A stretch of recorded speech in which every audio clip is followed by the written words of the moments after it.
অভিমান একটা অদ্ভুত জিনিস।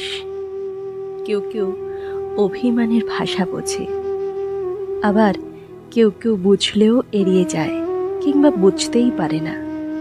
অভিমানের কারণ খুঁজে সেই অভিমান ভাঙানোর ইচ্ছে ঠিক কজনের থাকে? অভিমানটাকে ইগোর কাছে বন্দি করে কত মানুষ অবলীলায় ছেড়ে যায়। অভিমান ভাঙানোর ক্ষমতা এবং ইচ্ছে দুটোই থাকা লাগে।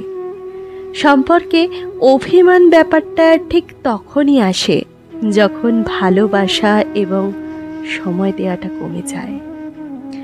অভিমান জমতে জমতে একটা সময় পর তা অভিযোগে রূপ নেয়। অভিমানে মায়া বাড়ে, ভালোবাসা বাড়ে, টান বাড়ে। তবে অভিমান না ভাঙলে কেবলই দূরত্ব বাড়ে। দূরত্ব বাড়তে বাড়তে এতটাই বিচ্ছিন্ন হয়ে যায় দুজন, যতটা দূরত্বে চলে গেলে আর কারো প্রতি হৃদয়ে বিন্দুমাত্র অনুভূতি থাকে না। সময় বদলায়, সেই সাথে অভিমানের রূপটাও পাল্টে যায়। যে মানুষ হৃদয়ে অভিমান পুষে রাখে, সেই তো নীরবে যন্ত্রণা হয়ে যায়।